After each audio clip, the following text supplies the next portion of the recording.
Assalamualaikum warahmatullahi wabarakatuh. Waalaikumsalam warahmatullahi wabarakatuh. Bismillahirrahmanirrahim. Alhamdulillahi rabbil alamin. Wassalatu wassalamu ala ashrafil anbiya'i wal mursalin, imamil muttaqin, sayyidil ghurril muhajjalin, wa ala alihi wa ashabihil mujahidin at-tahirin, amma ba'du. Saudara-saudara kaum muslimin rahimakumullah. Maksud utama daripada diutusnya Rasulullah sallallahu alaihi wasallam ke alam ini tidak lain adalah untuk memperbaiki akhlak manusia. 14 abad yang lalu, dari sebuah kota kecil yang tidak ada dalam peta, lahir satu proyek raksasa, proyek memperbaiki akhlak manusia. Di tengah-tengah dunia pada ketika itu, Eropa masih biadab, Afrika belum dikenal orang, Asia sungguh sangat terbelakang, dan semenanjung Arabia dari berbagai aspek kehidupannya dikenal sebagai masyarakat jahiliyah. 13 tahun pertama dari perjuangan selama periode Mekah, apa yang dilakukan oleh baginda Rasul tidak lain adalah memperbaiki akhlak manusia kepada Allah Subhanahu wa ta'ala, dengan menanamkan roh, jiwa, dan semangat tauhid. Kita tahu bahwa masyarakat jahiliyah menyembah batu, menyembah patung, menyembah berhala yang mereka buat sesuai dengan kekayaannya masing-masing. 360 berhala di sekeliling Ka'bah merupakan bukti nyata dari sesembahan mereka.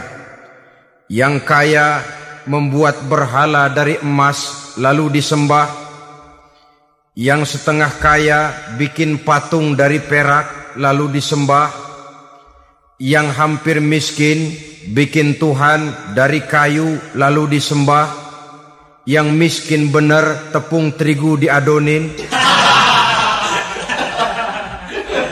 lalu dibentuk seperti wujud seseorang kemudian disembah. Dan apabila selesai nyembah, perutnya terasa lapar, Tuhannya habis dipretelin.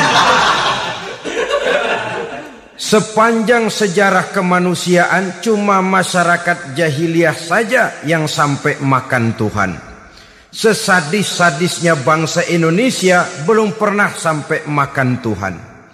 Maka menghadapi manusia seperti ini, yang pertama dilaksanakan oleh Rasul memperbaiki akhlak mereka kepada Allah, menanamkan la ilaha illallah, bahwa tidak ada Tuhan yang perlu disembah selain daripada Allah Subhanahu wa ta'ala.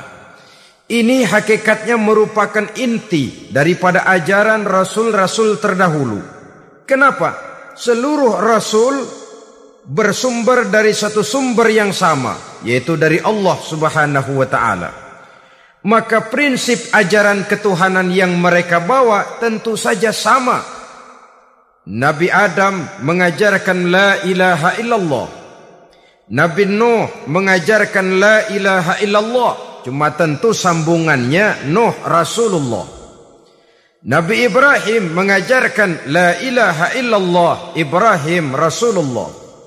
Nabi Musa mengajarkan la ilaha illallah, Musa Rasulullah. Bahkan Nabi Isa mengajarkan la ilaha illallah, Isa Rasulullah. Dan Nabi Muhammad mengajarkan la ilaha illallah, Muhammadur Rasulullah. Akhlak manusia kepada Allah dengan menanamkan tauhid. Jadi kalau ingin berakhlak yang benar kepada Allah, jaga tauhid, pegang teguh akidah. Saudara-saudara kaum muslimin rahimakumullah, lawan daripada tauhid adalah kufur. Kufur bisa dua. bisa kufur iman, bisa kufur nikmat. Kufur itu sifatnya, kafir itu orangnya. Ada orang kufur iman, dan ini merusak akhlak kepada Allah Subhanahu wa ta'ala. Kufur iman itu kadang-kadang bentuknya syirik, orangnya disebut musyrik. Kufur iman itu kadang-kadang bentuknya nifak, orangnya disebut munafik. Kufur iman itu kadang-kadang bentuknya riddah, orangnya disebut murtad. Ini merupakan jenis daripada kufur-kufur iman dan tergelincirnya manusia daripada akhlak kepada Allah Subhanahu wa ta'ala. Benar, di zaman sekarang kita tidak menyembah berhala. Memang di zaman sekarang kita tidak menyembah patung. Iya, kita tidak berkeyakinan Tuhan lebih dari satu. Tapi kadang-kadang akhlak kita kepada Allah sering lentur dan luntur, sering bergoyang dan tergoncang, sering kena erosi dan polusi. Bahwa kita tidak menyembah Latta, Uzza, Manat dan Hubal seperti masyarakat jahiliyah dahulu, memang. Tapi Latta zaman sekarang, Uzza zaman sekarang, Manat dan Hubal di zaman sekarang, berhala-berhala di abad kita sekarang ini, kadang-kadang bernama harta, kadang-kadang bernama wanita, kadang-kadang bernama tahta, mungkin juga bernama Toyota. Sesuatu yang lebih kita agungkan daripada Allah, menjelmalah dia menjadi berhala-berhala di zaman kita sekarang ini. Manakala kita di kantor sudah lebih takut kepada kepala bagian kita daripada kepada Allah, maka Tuhan kita barangkali adalah kepala bagian kita. Manakala kita sudah lebih takut kepada manusia daripada kepada Allah, bergeserlah akhlak kita kepada Allah, mengagungkan manusia dan menomorduakan Allah. Maka di zaman sekarang akhlak kita kepada Allah sering kena erosi, sering kena polusi. Mungkin karena sulitnya lapangan kerja, tingginya tensi ekonomi, persaingan hidup yang makin tajam, sulitnya mencari lapangan kerja, orang kadang-kadang nekat. Sedikit pertimbangan, picik pandangan, mudah melakukan potong kompas, sehingga terjadilah perbuatan-perbuatan yang memelencengkan akhlak kita kepada Allah Subhanahu wa ta'ala.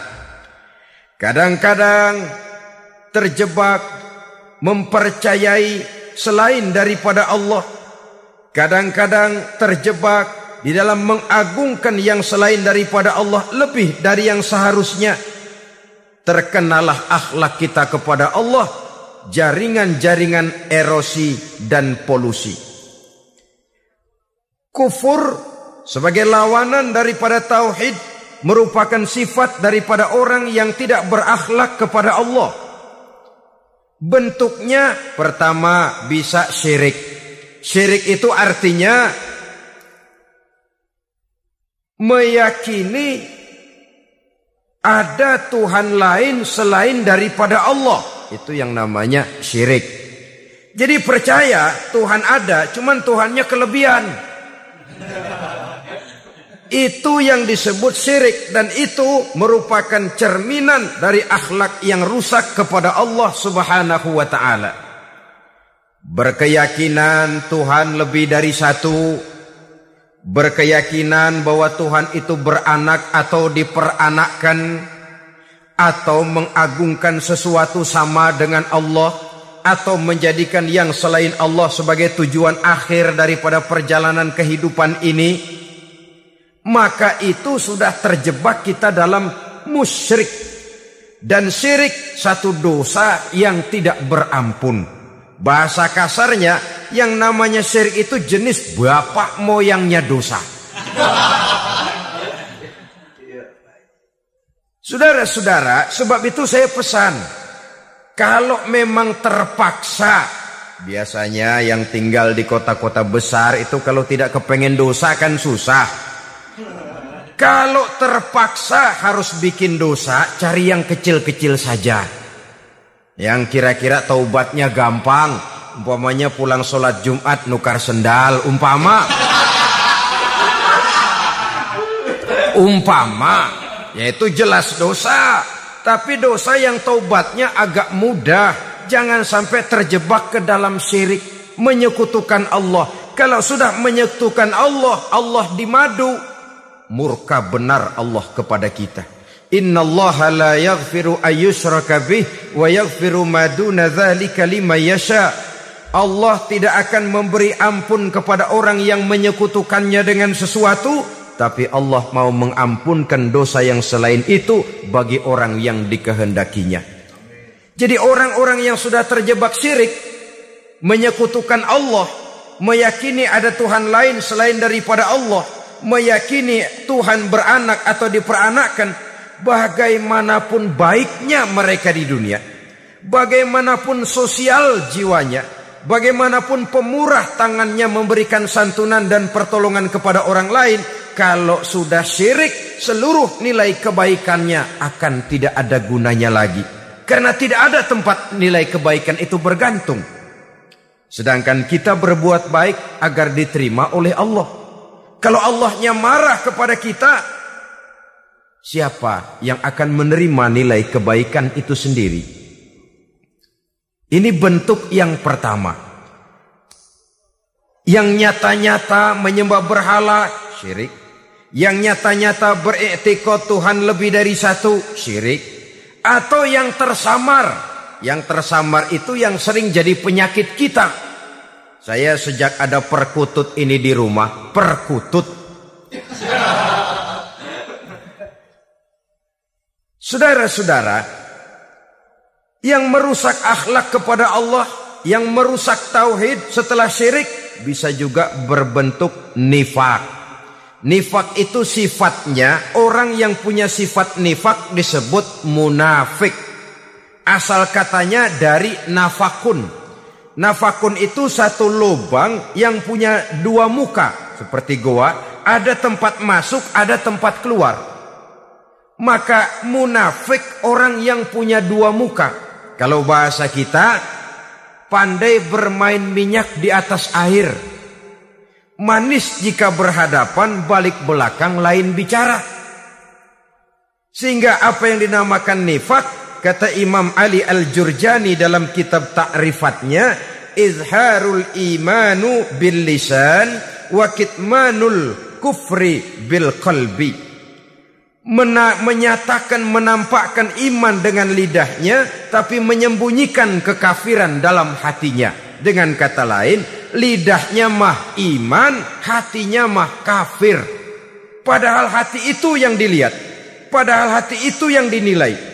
Kenapa lidahnya mengaku iman? Ya mungkin karena kepepet, mungkin karena kepentingan, mungkin karena ingin mencari kelemahan orang, lalu dia pura-pura beriman. Tapi sesungguhnya hatinya kufur. Ini merupakan penyakit munafik. Dan terus terang, menghadapi orang munafik jauh lebih berat daripada menghadapi orang kafir. Kenapa? Munafik ini kan musuh dalam selimut. Mau dibilang musuh nyata-nyata, apalagi di zaman Rasul ya, ketika periode Madinah, berat sekali menghadapi orang munafik. Mau dibilang kafir, kalau ketemu assalamualaikumnya medok juga. Mau dibilang mukmin, di belakang ngegerundel, nyari-nyari penyakit, nyari-nyari lantaran, mencari-cari gara-gara. Kalau kafir jelas kafirnya, kalau musyrik jelas musyriknya. Tapi munafik, di depan kita dia mengaku beriman, di belakang kita dia caci maki kita.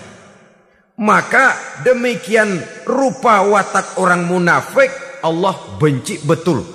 Sampai dalam Quran orang munafik itu divonis innal munafikin fid darkil asfal minan nar. Orang-orang munafik di dasar jurang neraka yang paling bawah, keraknya neraka. Saudara-saudara kaum muslimin rahimakumullah. Sebab munafik sangat berbahaya. membahayakan umat, membahayakan agama. Di depan kita mereka ngaku pura-pura beriman. Kalau pidato luar biasa, memuji agama setinggi langit, menampakkan seolah-olah dia orang yang dekat dengan agama. Saudara-saudara, agama penting, agama mutlak. Tapi yang ngomong begitu agamanya apa? Remeng-remeng.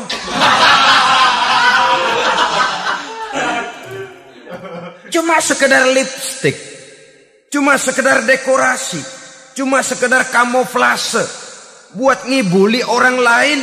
Dia mengaku beragama, mengatakan agama mutlak, menganggap agama penting, seolah-olah memperhatikan benar tentang tatanan kehidupan beragama, tapi sebenarnya di hatinya tidak lebih berkecamuk penyakit-penyakit kufur.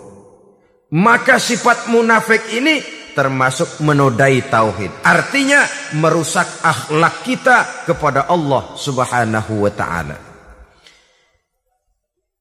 Sifat yang ketiga yang juga merusak akhlak kita kepada Allah dinamakan riddah.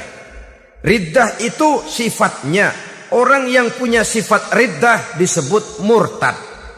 Murtad keluar dari Islam. Keluar dari Islam tentu tadinya di dalam Islam. Oleh satu perbuatan dia bisa menjadi murtad. Misalnya tadinya dia iman benar kepada Allah, tapi melarat. Kadang-kadang sehari masak, 3 hari libur. Akhirnya oleh kesulitan ekonomi dia tidak kuat. Ada yang menawarkan kebaikan, dibawain supermi, dibawain obat-obatan, diberikan beras. Goyah imannya, keluar dia dari Islam, ikut agama orang yang memberikan pertolongan kepadanya, memilih kesenangan sebentar dengan mengorbankan kebahagiaan yang kekal. Maka orang semacam itu riddah sifatnya, murtad orangnya, keluar dari Islam. Dan yang menyebabkan kita murtad bukan cuma orang nyata-nyata memproklamirkan diri keluar dari Islam lalu mengikuti agama orang lain. Bukan cuma itu. Mengakui ada Rasul lagi sesudah Nabi Muhammad bisa menyebabkan kita murtad. Mengingkari nikmat Allah bisa menyebabkan kita murtad. Meyakini semua agama benar bisa menyebabkan orang menjadi murtad. Meragukan kesempurnaan dan kelengkapan Al-Quran bisa menyebabkan orang jadi murtad. Mengingkari sunnah bisa menyebabkan orang menjadi murtad. Banyak hal-hal yang bisa mendatangkan penyakit riddah dan membuat pelakunya menjadi murtad. Dan ini menodai akhlak kita kepada Allah Subhanahu wa ta'ala. Itu tadi kufur iman, saudara-saudara. Nyata-nyata mengingkari Allah, baik dalam bentuk syirik, nifak, ataupun riddah. Kufur yang kedua dinamakan kufur nikmat. Apa itu kufur nikmat? Sitru nikmatil mun'im au ya'malu fi mukhalafatil mun'im. Menutup-nutup nikmat Allah, atau melakukan perbuatan yang menentang, bertentangan dengan kehendak yang memberikan nikmat. Jadi kufur nikmat pertama, nutup-nutupin Tuhan. Tuhan jalingin. Duit lu banyak amat, dari mana? Gua kerja. Lalu kerjanya nomor 1. Orang yang berakhlak kepada Allah, dia akan menjawab, kamu uangnya kok banyak, dari mana? Rezeki dari Allah. Caranya, saya kerja. Kerja itu cara, rezeki itu dari Allah datangnya. Bukankah di zaman sekarang kita sering terpleset? Ini merupakan cerminan dari rapuhnya akhlak kita kepada Allah Subhanahu wa ta'ala. Karena usaha saya memang, karena saya peras keringat banting tulang, tentu. Tapi sadarkah kita bahwa sepanjang yang bisa kita lakukan cuma berusaha, peras keringat, banting tulang, pergi pagi pulang sore. Tapi bisakah kita memastikan hasil usaha kita? Apalagi yang paling dekat, misalnya saja yang sungguh-sungguh di luar jangkauan kemampuan kita. Soal rezeki, soal jodoh, soal maut. Kitakah yang mengatur? Kitakah yang menentukan? Subhanallah. Manusia sungguh tidak berdaya menghadapi 3 hal paling pokok ini. Rezeki, kita cuma bekerja. Kitakah yang menentukan? Tidak. Kita berusaha saja, rezeki belum pasti dapat. Apalagi kalau kita tidak berusaha. Jangan terjebak dalam fatalisme. Belum perang udah nyerah. Emang dasar rezeki datangnya dari Tuhan, gak usah kerja. Dan ntar juga kalau dia datang. Dari mana datangnya? Kerja saja belum tentu dapat rezeki. Apalagi kalau tidak kerja. Yang jelas usaha perlu kepastian. Itu urusan Allah. Ini akhlak kepada Allah subhanahu wa ta'ala. Jodoh juga begitu. Kita berusaha, kita berupaya. Allah menghendaki lain jadinya. Maut juga begitu. Siapa sih yang pengen ngadepi maut? Siapa sih yang pengen mati? Siapa sih yang pengen ketemu malaikat Israel? Tidak seorang pun kalau ditanya. Kecuali mereka yang putus asa ya. Kalau otaknya masih normal, mau mati, mesti belakangan dulu udah dikit. Tapi yang satu itu saudara, kalau dia sudah datang, tenaga mana yang bisa menolak? Kalau dia sudah berkunjung, kekuatan mana yang bisa menghindar? Kalau dia sudah ingin bertemu, kemana kita bisa melarikan diri? Manusia sepanjang yang dia lakukan hanya berusaha, tapi kepastian, ketentuan dari Allah subhanahu wa ta'ala. Orang yang kufur nikmat, nutup-nutupin Allah. Dia merasa rezekinya adalah mutlak peras keringatnya. Seolah-olah Allah nggak punya peranan apa-apa di situ.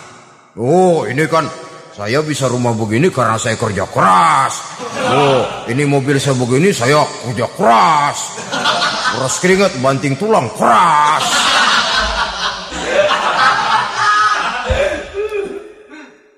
Saudara-saudara kaum muslimin rahimahkumullah. Jadi menutup-nutupi Allah. Akibatnya nanti kalau dia berhasil, Allah ketutupan. Kalau dia gagal, orang lain dicaci maki, dicari kambing hitam. Kambing hitam kan mahal. Karena orang sering cari-cari kambing hitam. Jarang orang mau jujur kalau bertemu kesulitan lalu mencari sebab pada dirinya sendiri. Yang paling enak ya nyalain orang. Lo begitu. Orang lain yang paling enak kita salahin. Au ya'malu fi mukhalafatil mun'im, atau dia melakukan sesuatu yang tidak sesuai dengan kehendak yang memberikannya nikmat. Diberikan kita tangan, mulut sih nggak berhenti. Terima kasih Tuhan, alhamdulillah saya dikasih tangan. Cuma nih tangan enteng mat nabokin orang melulu. Itu sudah mukhalafatul mun'im, bertentangan dengan kehendak yang memberikan nikmat. Diberikan harta, mulutnya mah basah. Terima kasih Tuhan, alhamdulillah dikasih harta. Tapi pelitnya minta ampun. Kikir koret medit. Ini juga termasuk kufur nikmat, mempergunakan suatu nikmat bertentangan dengan kehendak daripada yang memberikan nikmat itu sendiri. Saudara-saudara kaum muslimin rahimakumullah. Oleh karenanya kufur iman memang lebih bahaya daripada kufur nikmat. Tapi jangan lupa, kufur nikmat bisa menyeret orang kepada kufur iman. Nah kalau Allah udah dialingin, Tuhan sudah dinomor duain, lama-lama kenapa dia tidak mendewakan dirinya sendiri? Mendewakan pangkatnya, mendewa-dewakan otaknya, mendewa-dewakan kemampuannya. Pada awalnya dia memang cuma kufur nikmat, tapi lambat laun kalau ini tidak diobati secara pasti orang akan mengarah kepada kufur iman. Bisa berbentuk syirik, bisa berbentuk nifak, bisa berbentuk riddah. Saudara-saudara, oleh karena itu menjaga akhlak kepada Allah mutlak penting. Sebab apa? Kita tidak berakhlak kepada manusia saja, kita dikucilkan dari pergaulan. Kalau kita tidak berakhlak kepada Allah, dikucilkan oleh Allah. Hadis qudsi menyatakan, Man lam yashkur ala na'mai wa lam yasbir ala balai falyakhruj min tahtis samai falyatlub rabban siwaya. Kata Allah, siapa orang yang tidak mau bersyukur terhadap nikmat yang aku berikan kepadanya dan tidak mau sabar terhadap ujian yang aku berikan kepadanya, falyakhruj min tahtis samai, persilahkan saja keluar dari kolong langitku, waliyatlub rabban siwaya, tolong cari Tuhan lain selain daripada aku. Murka Allah, diusir, cuman gak kedengeran aja. Siapa yang tidak mau syukur terhadap nikmatku, siapa yang tidak mau sabar terhadap ujian yang aku berikan kepadanya, persilakan keluar dari kolong langitku ini, cari Tuhan lain selain aku. Nah, langit Tuhan yang punya, Tuhan kita lawan, diusir dari kolong langit, mau pindah ke kolong mana?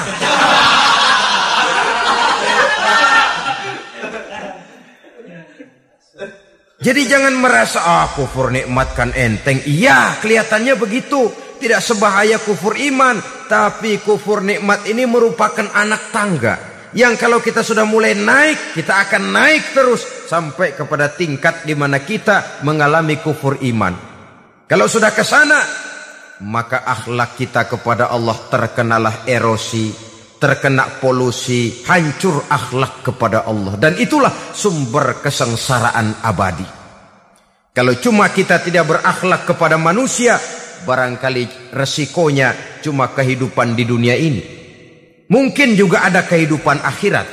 Tapi kalau sudah tidak berakhlak kepada Allah, dunia akhirat kita rugi dan celaka. Maka pada kesempatan ini saya mengajak, marilah jaga baik-baik akhlak kita kepada Allah. Satu kali kita bertauhid, sampai mati kita bertauhid. Satu kali la ilaha illallah, jangan tergelincir lagi kita keluar daripada kalimat itu. Satu kali kita bertuhankan Allah, jangan bertuhan yang lain selain daripada Allah. Jangan sekutukan Allah, jangan samakan Allah dengan sesuatu, jangan mengangkat yang lain sama agungnya dengan Allah. Sebab dengan demikian kita seolah-olah sudah mengotori akhlak kita kepada Allah Subhanahu wa ta'ala. Ini berat, saudara-saudara. Ini tidak ringan. Kadang-kadang saya katakan tadi, masalah ekonomi. Kadang-kadang persaingan hidup yang makin tajam, di tengah lapangan kerja yang makin sulit, di tengah orang banyak potong kompas. Kalau berpatokan kepada nilai tauhid, la ilaha illallah, tidak ada Tuhan selain Allah, maka saya tidak akan takut kecuali hanya kepada Allah. Saya tidak akan menggantungkan hidup kecuali hanya kepada Allah. Saya tidak akan minta rezeki kecuali hanya kepada Allah. Kadang-kadang situasi yang nekat membuat kita kehilangan keseimbangan, kehilangan pertimbangan, picik pandangan. Akibatnya kita merusak akhlak kepada Allah Subhanahu wa ta'ala. Ironinya kan orang sekarang kalau ditanya, lu nyolong ya? Iya. Kok berani? Emang. Lu nggak tahu Tuhan lihat? Tahu. Kok nyolong juga? Biarin. Kalau Tuhan mah lihat, jangan gak ribut. Nggak ribut katanya. Kalau orang lihat, 2 orang saja tahu, geger kelurahan. Ini kan sudah mendustai dirinya sendiri, sudah merusak akhlaknya kepada Allah Subhanahu wa ta'ala. Tuhan nggak ribut katanya. Saudara hadirin yang saya hormati, jadi oleh karenanya akhlak kita kepada Allah merupakan basis daripada kehidupan beragama. Kalau itu sudah mulai rapuh, mulai terkena erosi dan polusi, mulai rusak, dikhawatirkan nanti nilai ibadah kita kepada Allah juga akan turut ambruk karenanya. Saudara-saudara kaum muslimin rahimakumullah, tugas yang kedua, memperbaiki akhlak manusia kepada sesama manusia. Kita tahu Islam sesuai dengan namanya adalah agama damai. Maka akhlak manusia kepada sesama manusia menempati porsi yang penting dalam kehidupan beragama. Bagaimana seorang muslim bergaul, bertata krama terhadap sesama manusia. Mari kita lihat lebih jauh persoalannya. Untuk memudahkan pembicaraan dari kacamata agama, kita kelompokkan saja manusia itu dalam dua. Pertama yang seiman dan yang kedua yang tidak seiman. Yang tidak seiman itu kita sebut saja kufur atau kafir. Nah, kepada yang kafir pun kita diajarkan untuk berakhlak. Apalagi kepada yang memang nyata-nyata seiman, sekeyakinan, seakidah. Kemanapun Islam datang, ke negara manapun ia masuk, ia tidak menaburkan kerusakan. Jadi tidak benar kalau orang pernah itu menggambarkan, saking sentimennya seorang orientalis pernah menggambarkan Nabi Muhammad di tangan kirinya Quran, di tangan kanannya pedang. Menggambarkan seolah-olah Islam dikembangkan dengan kekerasan. Sebenarnya tidak sama sekali.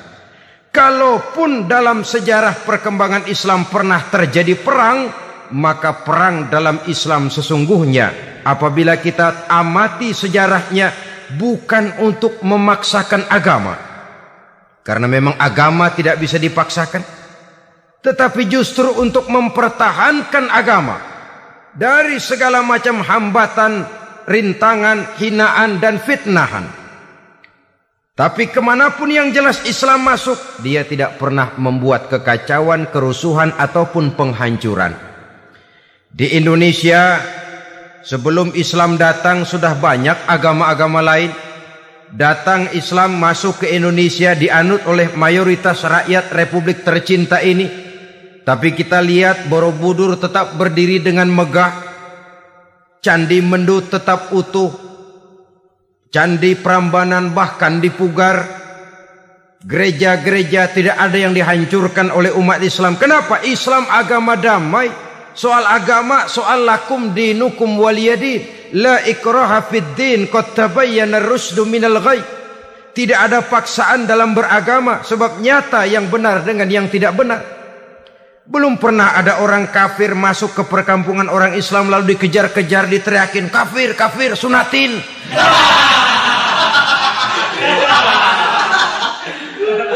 Belum pernah. Kenapa? Islam menghormati orang lain agama. Nah, yang kafir ini macam-macam, saudara. Ada kafir harbi. Nah, ini kafir kerok. Ini kafir yang nyata-nyata memproklamirkan permusuhan kepada umat Islam. Nyata-nyata mengganggu ketenangan umat Islam. Kafir yang seperti ini yang boleh diperangi. Misalnya kita mau sembahyang Jumat dijagain. Nggak boleh sembahyang Jumat, getok palanya. Kafir harbi artinya tantangan perang datang dari mereka, bukan kita yang mulai. Mereka yang buka front. Prinsipnya umat Islam tidak boleh mencari-cari musuh, tapi pun tidak boleh lari kalau ketemu musuh. Musuh jangan dicari, ketemu jangan lari. Karena itu kesan seolah-olah umat Islam ini teroris, umat Islam ini destroyer, umat Islam ini sering menimbulkan keonaran, kerusakan. Sungguh satu fitnahan yang sangat keji. Umat Islam adalah umat yang cinta damai. Islam di masa perkembangannya masuki Eropa melalui Selat Gibraltar, Jabal Tariq, memasuki Spanyol. Islam tidak pernah meruntuhkan gereja. Islam tidak pernah membunuh orang-orang Nasrani. Bahkan Islam mewariskan peradaban dan kebudayaan yang begitu tinggi nilainya di bidang ilmu pengetahuan. Sampai ketika itu Barat banyak mengkaji ilmu pengetahuan dari dunia Islam. Buku-buku berbahasa Arab diterjemahkan ke bahasa Yunani, dipelajari oleh para cendekiawan di negeri Barat sana. Mereka mengambil manfaat yang banyak dari masuknya Islam ke Eropa. Sementara gereja tetap berdiri dengan megahnya. Kuil-kuil tempat peribadatan tidak satupun yang diusik-usik. Kenapa? Islam agama yang cinta damai. Asal dia tidak diganggu, asal kehormatannya tidak dihinakan. Jadi kafir harbi, kafir yang nyata-nyata nantang perang, ngajak berkelahi. Itu kafir yang nyari penyakit. Kafir harbi ini boleh diperangi dengan catatan mereka yang memang mulai. Yang kedua kafir zimmi.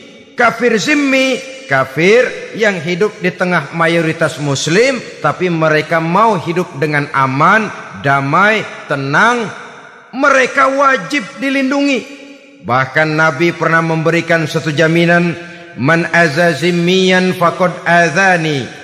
Siapa yang mengganggu orang kafir zimmi sama saja dengan mengganggu saya. Kehormatannya dijaga, harta bendanya dilindungi, anak istrinya pun dilindungi. Dan ini jadi kenyataan. Saudara bisa lihat di negara-negara yang mayoritas penduduknya beragama Islam, orang-orang kafir di luar Islam hidup dengan tenang, aman, damai. Di Saudi Arabia, di luar tanah haram, di luar Mekah dan Madinah, banyak orang-orang kafir mencari nafkah. Mereka tenang, aman, dilindungi undang-undang. Begitu di Mesir, begitu di negara Indonesia yang berdasarkan Pancasila ini. Kehidupan beragama menimbulkan gairah, rukun, tenang, aman, damai, sepanjang tidak saling ganggu, tidak saling usik, menghargai orang yang sudah beragama.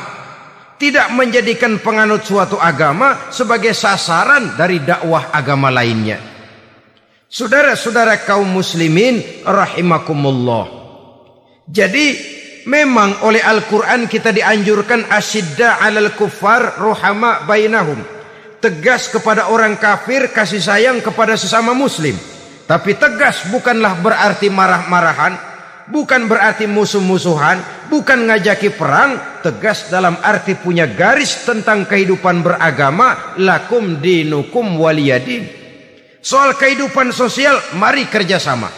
Bangun jalan, ayo rame-rame. Siskamling, mari bebarengan. Bikin puskesmas, mari sama-sama. Tapi kalau sudah soal agama, itu tidak perlu ada toleransi agama. Yang perlu toleransi antar umat beragama. Kalau umatnya mau kerjasama silakan, tapi tidak menyangkut soal ibadah. Jangan kerjasama di bidang ibadah. Itu kerjasama yang salah pasang, saudara-saudara. Sehingga dengan demikian toleransi adalah menyangkut kehidupan antar umat beragama. Sedangkan agama sendiri punya kapling yang nyata. Sehingga dengan demikian tegas kepada orang kafir dalam arti kita punya satu kepribadian. Tidak ngambang. Enggak, lalu kalau ditanya orang, sebenarnya agama lu apa sih? Gua mah gimana musimnya aja. Agama pakai musim kayak rambutan. Akhirnya ya begitu, musim-musiman. Ke masjid kelihatan, ke gereja hayo, ke candi nongol, ke apa? Bingung malaikat bagaimana nyatetnya nih bocah ini. Di mana aja ada. Kita punya satu kepribadian. Saya muslim dan garis saya ini, lakum dinukum waliyadin. Bagi Tuhan persilakan agama Tuhan, bagi kami agama kami. Kami hormati Tuhan, Tuhan hormat kepada kami. Tapi soal agama, kaplingnya jelas. Kerjasama, mari urusan muamalah, bidang sosial. Yuk kita siskamling sama-sama dengan orang lain agama. Mari jaga kerukunan, kesatuan, persatuan, kekompakan. Perbaiki jalan yang rusak, mari sama-sama. Mendandani jembatan yang runtuh, mari sama-sama. Tapi sembahyang, kaplingnya lain-lain. Sebab Nabi juga dulu pernah ditawarkan begitu loh sama kafir jahiliyah dulu, Quraisy itu. Sudah Muhammad, sekarang begini saja, kita join aja daripada marah-marahan. Hari ini saya menyembah Tuhanmu Allah. Besok gantian kamu menyembah Tuhan kita Latta, Uzza, Manat dan Hubal. Turun, qul ya ayyuhal kafirun la a'budu ma ta'budun. Soal ibadah kaplingnya jelas, tidak boleh dicampur adukkan. Bahwa kalau tidak, kita akan mulai kehilangan identitas diri. Dan disitulah krisis kehidupan keyakinan beragama dimulai. Dari krisis identitas. Hujan gede kan mulainya gerimis dulu. Di mana-mana ya gerimis dulu. Gerimis makin lama makin gede. Kita akan mulai dengan kehilangan identitas diri. Dari sana nanti kita malu mengakui keislaman kita.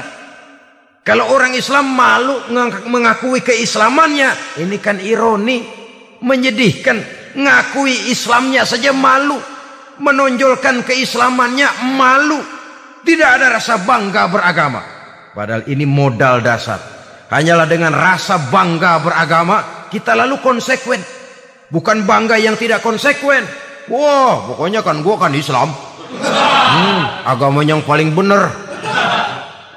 Tapi hidupnya sendiri jauh dari tuntunan Islam. Itu bangga yang tidak beralasan. Bangga yang tidak perlu dibanggakan sebenarnya. Kebanggaan yang membuat kita konsekuen dan dekat dengan kehidupan beragama. Jadi dengan demikian saudara-saudara, kepada non-muslim kita juga harus berakhlak. Bukankah ini sudah dicontohkan oleh Rasul? Bagaimana beliau disambiti orang di Taif, yang menyambiti malah didoakan. Bagaimana Suraqah mau membunuh beliau, malah Suraqah didoakan. Bagaimana Abu Jahal dan Abu Lahab saking mangkalnya. Ini Abu Jahal pernah gali lubang di kamarnya sendiri, di depan tempat tidurnya. Setelah dia gali lubang, ditutupin pakai keraras korma. Lalu dia tarik selimut, belagak meriang.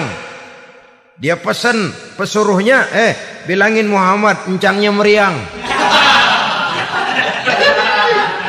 Pamannya sakit, minta ditengokin. Nabi dengan segala husnuzonnya berangkat nengokin. Abu Jahal dari balik selimut ngintip. Itu dia Muhammad, itu dia tuh. Dia tuh, masuk Dani, masuk. Mulai di jalan, senang Abu Jahal. Terus dah. Begitu ke pelosok, masuk ke lubang, gue pendem terus dah. Memang niatnya mau mencelakakan Nabi. Sudah tinggal beberapa langkah lagi Nabi akan berjalan ke arah lubang itu. Malaikat Jibril ngasih tahu, Muhammad, Abu Jahal pamanmu cuma pura-pura sakit.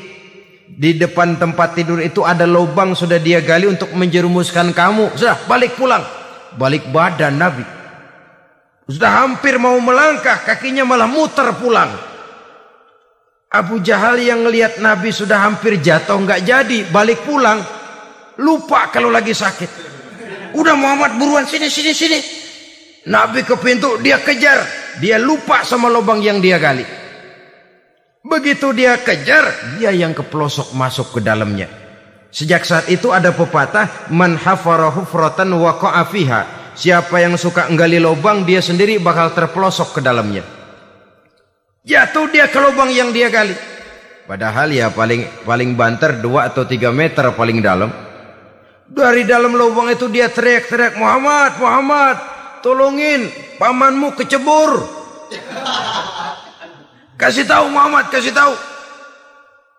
Datang lagi lah pesuruhnya, Muhammad, pamanmu Abu Jahal kecebur, minta tolong diangkatin. Sudah diulur tambang, habis sambung lagi, nggak bisa sampai. Masa iya, cuma kamu yang bisa nolong. Apa yang dilakukan Nabi? Balik mau nolongin. Akhlak.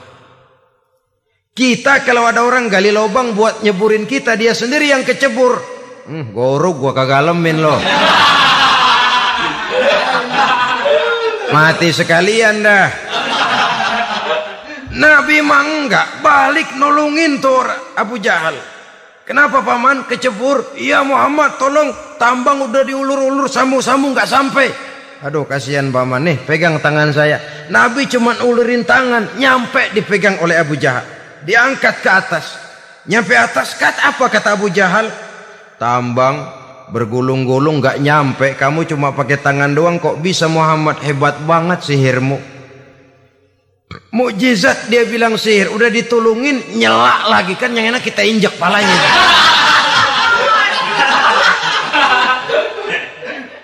Orang dulu bilang wah katanya nolongin anjing kejepit. Udah selesai ditulungin malah yang nolong digigit. Saudara hadirin yang saya hormati, kepada orang-orang kafir kita harus berakhlak, menghormati mereka, tidak memaksakan satu keyakinan dalam batas-batas yang ditolerir oleh agama, yaitu pada masalah-masalah sosial dan muamalah. Itu kepada non-muslim. Apalagi kepada sesama muslim. Baik akhlak kepada orang tua, akhlak kepada guru, akhlak kepada jiran atau tetangga, itu semua termasuk dalam akhlak kepada sesama manusia. Akhlak kita kepada orang tua, kadang-kadang kita orang timur ini ketularan orang barat. Engkongnya dianggap CS. Salaman main kedet aja, halo kong. Engkongnya bahalo dibengong. Saudara-saudara kaum muslimin rahimakumullah. Akhlak yang tua kepada yang muda, akhlak yang muda kepada yang tua, kepada jiran dan tetangga, kepada sanak famili dan handai tolan, pendeknya kepada sesama muslim. Tetangga ada haknya. Ada hak tetangga yang kalau kita berakhlak itu harus dipenuhi. Contoh kecil. Kalau saya beli radio, itu saya dong boleh berpikir, ini radio saya. Saya beli pakai uang saya setel di rumah saya. Sekeras-kerasnya ada apa sama orang lain? Radio gua. Yang beli gua pakai duit gua. Gue setel di rumah gue, ada urusan apa sama orang lain? Itu kalau menurut saya. Tapi tetangga sebelah saya kan bisa juga ngomong begitu. Mata gue, yang ngantuk gue. Gue tidur di rumah gue. Kenapa suara radio lu masuk kemari? Ketika itulah lalu kebebasan saya nyetel radio dibatasi oleh kebebasan tetangga saya yang mau tidur. Ini sudah akhlak namanya. Umpamanya lagi ada Nabi ajarkan, iza tobakhta marokatan fa'akthir ma'aha wa ta'ahad jironaka. Kalau kamu masak sayur, banyakin kuahnya, bagiin tetangga kamu. Bukan bagiannya itu yang jadi soal, tapi akhlak kepada tetangga. Udah tahu tetangganya kelaparan, diseksa, goreng ikan asin, se-RW baunya ngayap. Kembang kempis orang nungguin. Saudara hadirin ma'asyiral muslimin rahimakumullah. Jadi dengan demikian, kalau sudah kembali kepada orang-orang yang nilai imannya sama dengan kita, apapun organisasinya, apapun baju yang mereka pakai, kaos yang mereka pakai, jaket yang mereka pakai, kalau sudah seakidah, seiman, jaga akhlak kita. Pendapat boleh berbeda, kaos boleh tidak sama, jaket boleh beraneka warna, bendera boleh beragam-ragam, tapi ukhuwah Islamiyah ini utamakan. Adalah lebih baik mencari persamaan dalam kehidupan dan bukan memperbesar perbedaan. Hanyalah dengan mengembangkan nilai-nilai akhlak semacam ini, toleransi tidak hanya diperlukan kepada yang non-muslim, kepada sesama muslim pun toleransi. Artinya apa? Jangan memponis amalan orang lain. Yang usoli, yang tidak usoli, berjalanlah menurut keyakinannya masing-masing. Jangan lalu memponis, itu namanya nggak toleransi. Kamu nggak pakai usoli ya? Enggak. Brengsek. Kamu pakai usoli ya? Iya. Bidah. Lah dua-duanya kagak yang bener. Kalau yang sembahyang kagak bener, bagaimana yang kagak sembahyang? Apa itu yang bener? Toleransi, setuju dengan perbedaan pendapat, jangan memponis amalan orang lain. Karena kita hanya beramal, hak menerima adalah Allah Subhanahu wa taala. Jangan sebentar-bentar mencap bidah, dolalah, finnar, neraka. Kayaknya neraka kapling orang tuanya kali. Gampang bener masukin orang ke neraka. Kita kadang-kadang bisa toleransi dengan orang luar, tapi kepada sesama muslim toleransi tidak sanggup kita adakan. Mengklaim merasa kita yang benar, orang lain salah semua, itu tidak toleransi namanya. Mentang-mentang jadi ustadz, nih satu-satunya ustadz di sini ya, semuanya mesti ngaji kemari. Kalau nggak ngaji kemari Islamnya kurang tapi bener. Toleransi. Saudara-saudara kaum muslimin rahimakumullah. lapang dada, menghargai orang yang berbeda pendapat. Apalagi kalau perbedaan pendapat itu menyangkut hal-hal yang tidak prinsipil, menyangkut hal-hal yang sekunder dalam kehidupan beragama, menyangkut masalah-masalah yang dalam bahasa fikih disebut soal-soal furu'iyah. Tidak usah menyebabkan kita bersih tegang. Kepala sama hitam pendapat boleh berbeda dan halal. Bahkan Nabi mengatakan ikhtilafu ummati rahmatun. Perbedaan pendapat di kalangan umatku bahkan menjadi rahmah. Sepanjang perbedaan pendapat itu diiringi dengan rasa toleransi. Tapi kalau sudah main baku hantam, main klaim, memponis orang lain, akhirnya timbullah keretakan. Jangan heran kadang-kadang satu masjid dua kelir. Ya soal kelir boleh kelar-kelir, boleh kelar-kelir. Tapi kalau harus terlalu mencolok menyebabkan timbulnya keretakan, saya kira yang akan turun bukan lagi rahmah tapi bala. Bala akan menimpa kita, jatuh kita menjadi umat yang lemah. Oleh karena di antara kita sendiri, sesama kita tidak pandai bertoleransi, tidak lapang dada. Ada anak muda kelihatannya mau majuan dikit, yang tua curiga. Kalau dia maju pasaran gua bangkrut dong nih. Lalu ditekan tuh anak ditekan melejit. Kadang-kadang yang tua maksudnya baik, mau memelihara, yang muda salah terima. Kan tua kejemur. Dari dulu sampai sekarang gitu-gitu doang. Anak kemajuannya. Padahal yang tua barangkali maksudnya juga baik, mau memelihara. Sebenarnya kalau kita bisa mencoba mencari titik temu dengan alur komunikasi, tidak merasa diri yang paling benar, tapi toleransi, boyak menerima pendapat orang lain, setidaknya mau mendengar omongan orang. Yang susah kalau udah kena penyakit nggak mau ngerti omongan orang, nggak mau nerima pendapat orang. Kodok di kolong tempayan, cukeng kayu asem, asal ijo udah ijo aja ijo dah. Nggak ngerti omongan orang, yang kayak begini yang orang jadi kesandung.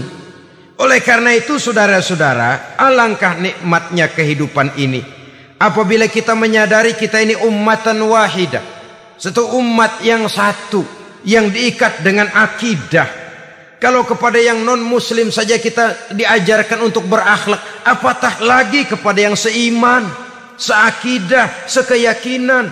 Wajarkah perbedaan pendapat yang kecil-kecil lalu menyebabkan kita bertolak belakang, cerai-berai, centang perenang? Bila bertemu di jalan yang satu menyisi ke kiri, yang lain menyingkir ke kanan. Kalaupun juga bercampur di tengah kumpulan orang banyak, persis air dengan minyak. Yang atu melengos, yang atu madep mojok. Orang lain senyum, dia mau pada manyun. Saudara-saudara kaum muslimin rahimakumullah, realita ini walaupun tidak enak, pahit, tapi masih hidup di sebagian masyarakat kita. Ini yang perlu kita atasi. Soal toleransi kepada orang lain, sejarah sudah membuktikan. Mari kita jangan cuma bisa mengajak orang lain, umat lain untuk bertoleransi dengan kita, tapi kepada sesama kita. Toleransi ini perlu kita tegakkan, perlu kita bina, terutama di dalam kita menuju bentuk ideal daripada konsep ukhuwah Islamiyah ini, yang memang selalu kita akan cari bentuk-bentuk idealnya sejalan dengan perkembangan situasi dan kondisi yang dihadapi oleh umat. Perbedaan organisasi, perbedaan kepentingan organisasi tidak seharusnya menyebabkan kita merasa meremehkan orang lain dan mengangkat diri, mengklaim diri sebagai yang ter. Jadi dengan demikian, apabila yang pertama tadi akhlak kepada Allah dinamakan hablum minallah, maka yang kedua ini merupakan hablum minan nas. Jikalau baik akhlak kita kepada Allah, baik akhlak kita kepada manusia, nikmat rasanya menjalani kehidupan. Kadang-kadang orang akhlaknya kepada manusia baik, tapi kepada Allah tidak baik. Hormat sama yang tua, menyayangi yang muda, sama tetangga rukun, tapi sama Tuhan nggak mau sujud. Ini baik kepada manusia, tapi tidak berakhlak kepada Allah. Atau sebaliknya, sujudnya sama Allah mah tekun, bener khusyuk, bahasanya juga fasih, luar biasa. Tapi sama manusia sombong, takabur, ujub, merasanya dia doang yang paling benar. Sebab iblis itu ya, itu kadang-kadang datang lewat hati, dan memang selalu markasnya di situ. Kalau dia tidak bisa menggoda kita dengan yang lain, dia tumbuhkan sifat ujub. Dia bisikin, wah memang di kampung ini yang paling banyak ibadahnya ente. Yang lain mana, lihat tuh kerocok semua.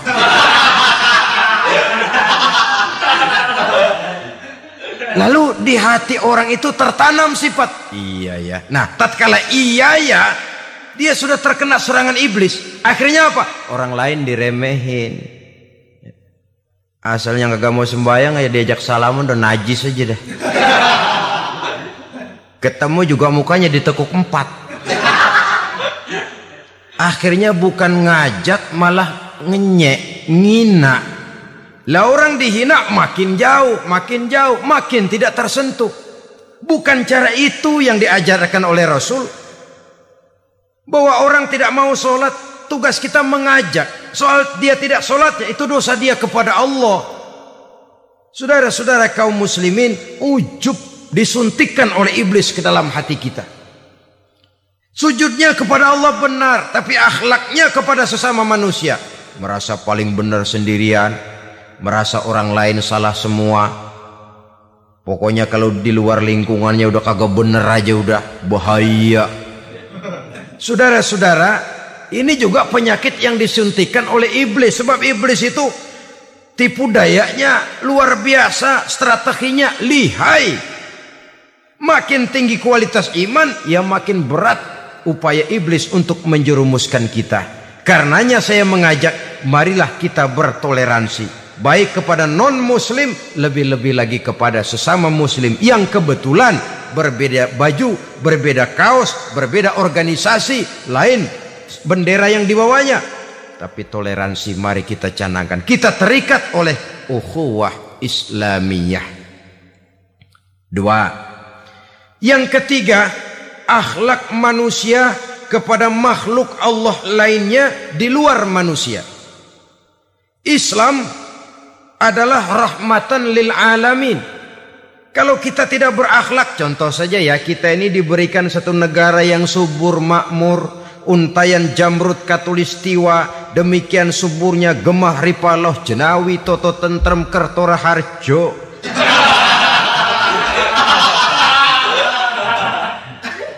Alam yang begini indah, alam yang begini subur, kalau kita tidak berakhlak kepada alam, kita kuras sumber daya alam, kita tebangi hutan secara liar, kita gunduli bukit, merusak alam, pembalasannya akan kembali kepada kita. The natural of law, kata orang Kulon, sunnatullah. Itu nantinya akan membawa malapetaka. Kesuburan yang kita lihat akan bisa berubah menjadi gurun pasir yang kerontang, gersang dan tandus. Karena apa?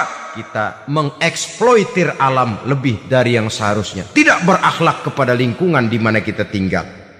Saudara-saudara, dengan berakhlak kepada Allah, berakhlak kepada sesama manusia, berakhlak kepada makhluk Allah di luar manusia, baik flora maupun fauna, maka mudah-mudahan akan terciptalah satu ekosistem, satu lingkungan hidup yang membuat kita nikmat menjalani kehidupan ini. Inilah saja yang kita bicarakan pada pertemuan kali ini. Terima kasih atas segala perhatian, mohon maaf atas segala kekurangan. Marilah kita membina nilai-nilai akhlak walaupun berat tantangannya. Sungguh lebih baik rakyat rendah yang berakhlak tinggi daripada pejabat tinggi yang berakhlak rendah. Karena nilai manusia pada akhirnya ditentukan oleh akhlaknya itu. Mau sukses di masyarakat, mari kita utamakan akhlak. Usikum wa nafsi bitaqwallah. Wassalamualaikum warahmatullahi wabarakatuh. Waalaikumsalam warahmatullahi